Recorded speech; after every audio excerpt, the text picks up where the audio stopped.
Welcome to SSPTV Community News. I'm Lisa Sugart. All this week, communities across our area, across the country, commemorating Veterans Day.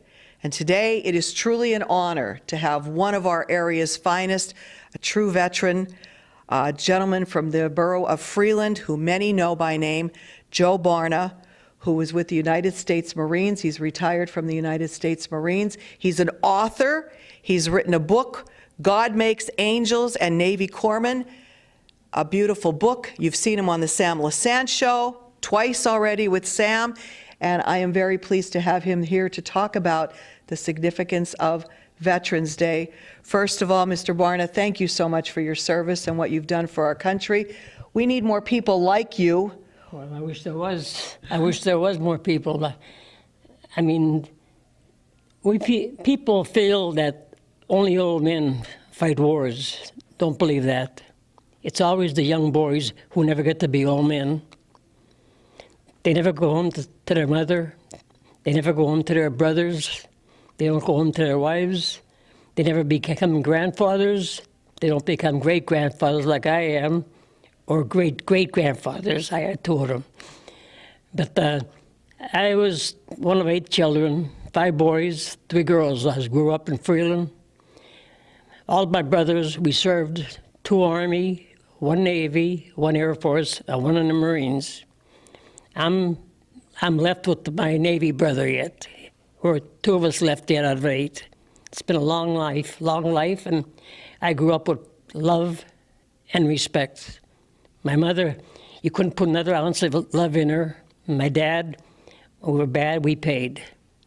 I'm happy he did, because when I went in the Marines, it's not too easy, but I knew I could handle it.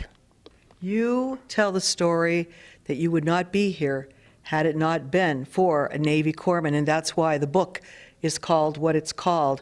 I told you my dad served in the Korean War too and was in the U.S. Navy, and you said, well, I'm grateful to a Navy corpsman. So who was that Navy corpsman? And you got to go and visit his grave not too long ago. My first day in Korea, I walked up a mountain about 900 feet, and I met him. His name was Jackie Kilmer. He was 21 years old. And the Navy and Marine Corps are brothers. I mean, they're really close. We need each other. Without a Navy corpsman, a Marine is dead. Because it's not like you watch MASH where they're eating, they're sleeping in beds, they're eating hot food, they're having sports, everything else. I lived actually in the mountains for 13 months. Now, I never come down. I never drank a hot cup of coffee for 13 months till I got ready to go home. We had cold food. In 1952, the K rations were dated 1941, and we had to eat them. So how do you heat them with no stove? We lived in trenches and bunkers. Bunkers are sand-filled bag. It's like a 1 room, half a room. I stayed in there with Jackie Kilmer, my company commander, a lieutenant, and me. I carried a flamethrower, so I was a specialist, actually. So we had to stay in this bunker. I got to know Jackie very, very close. I slept by him on a floor, on a cold dirt floor. We shared our meals together. And it happened that I had a girlfriend home waiting for me, and I guess she was going talking to the priest now and then. So eventually, we started getting them vigil candles that they have in church. He'd send one over almost every week or 10 days, and me and Jackie, we used to heat our cans of beans and everything else over the candle. That was a thing we started talking about, the candle.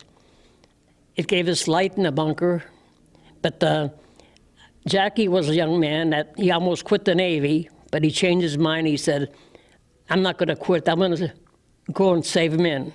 So he went to Corpsman School, which is in San Antonio, Texas. It's long classes. But I met him. I could feel there's a man here, he can give me life maybe. Because like I said, you can't holler doctor or ambulance at. You get wounded over there and you're bleeding. There's only one person can help you. I call him Doc. And his bag, a little black bag, contained life. That bag was full of life. I cannot imagine how many Marines came home from Korea because of Docs. We lost 120 Navy doctors in Korea. That's a lot of good men. I had the pleasure, after 70 years, of going down and kneeling by his grave in San Antonio, Texas. First, I went in the hospital with a trained Navy corpsman, and there was 40 going to graduate that week. I spoke with me and Jackie's life together. Then after I spoke, I got a standing ovation. They all lined up in one line, come over and they hugged me, shook my hand. The next day was Jackie, we went to the cemetery. I walked in the cemetery and I saw the grave there. Jackie George Kilmer, born August 8th, 1930. I was born 1932 on March 18th. Died August 13th, 1952. That's the day he was killed. He got killed saving 2 Marines who were wounded. He laid on top of them, and a shell came in, and he got 18 pieces of shrapnel in his body at one time. I can't imagine the pain he must have suffered quick. But I didn't see Jackie, and I didn't know he went to this other battle. But then I kept asking, where's Jackie? He said, oh, he's down there with that company. They got the corpsman that was killed, so he volunteered. But the relationship, the stories, the life I lived with Jackie, it's all Jackie and Joel, put it that way. We became a topic, actually. When he mentioned me, they say, how's Jackie? And I still say he's watching over me right now because I lived a long life so far, and somebody's helping me. Well, we're glad that they are, for sure, and you definitely have an angel. And you are really, telling about him, telling about his life, your life. You wrote the book. You go out and you speak at so many events. You're very active in the Freeland VFW, Post 5010, and the American Legion, Post 473. You go to the VA. You're really doing a lot. Why is it so important for you to tell people what a veteran is and what Veterans Day is all about? I don't think many people know, classify a veteran. But in wars, old men don't fight wars. It's always the young pups, actually. In World War II, they drafted 18, 17-year-old boys. And then they went overseas, they never come back. We lost 408,000 men in World War II. I mean, young, most of them were young men. Mm-hmm. I saw many come up to my town. They carried them back in a box with a flag wrapped around them. Korea, they were drafting from 20 years up. There goes your 20-year men. They're just ready to go out into life, ready to start their own life. I never got that chance. So I went in, they put me in the Marines. And first I thought I could never be a Marine. I said, I watched the movies of World War II, the Marines on islands, how they suffered. Believe me, they fought. And I watched them, I said, I can't do that. And I don't have the guts to do it.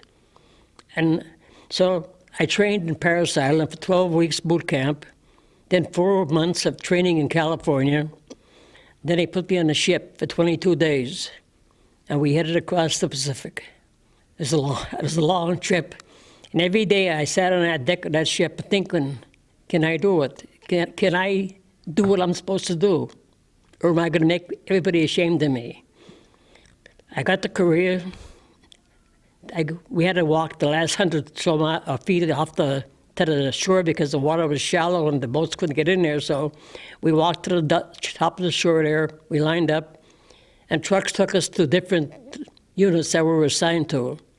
So truck took me down. They stopped. He said, "Okay, Barner, your unit's up on top of that hill there. You only have to walk because trucks don't climb mountains." So I walked up there, and I met Jackie Kilmer. He was the first man to shake my hand. He says, "I'm Doc Kilmer. If you get wounded, yell Doc, and I'll try to stop the blood," he said.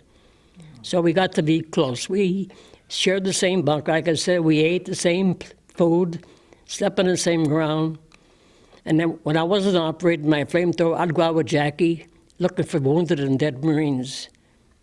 because I wasn't everyday fighting. They kept the flamethrower for occasions, special occasions, and it's a hell of a weapon, believe me. I could kill 100 people in seconds, just like that. Oh my goodness. So after about 2-3 days with Jackie, he gave me the strength that I needed to be a Marine. Then I said, I'm a Marine. I can do it. Believe me. Wow. I'm not a hero. Yes, you I'm are. a survivor. I'm a survivor. If it wasn't for somebody else, I would have died 72 years ago. Now, Mr. Barna, when we spoke, you said people don't always know what a veteran was, but your granddaughter knew what a veteran was, and she put it in writing and read it at a program in Freeland, and you have what she wrote today. So tell us what your granddaughter, first of all, what's her name, and tell us what she wrote. My granddaughter's name was Brianna Huffman, her name was at the time. She was 13 years old. And she was my first granddaughter, so we got pretty close to her, and she's a smart kid. Believe me, she's a real smart kid. So she asked one time, could she speak at a Memorial Day program we have in Freeland? It's a couple hundred people, or about 300 people, I guess, was there. So I didn't think she could do it. I mean, she was kind of a shy girl there for a while. But she wrote this, what she called My Veteran. I like to read it to you. I think it describes the veteran pretty good. Some people themselves lucky when they win the lottery. I consider myself lucky because someone I love came home from one of our wars and made me a great granddaughter. What would our country be like if our boys and girls didn't go when our country needed them?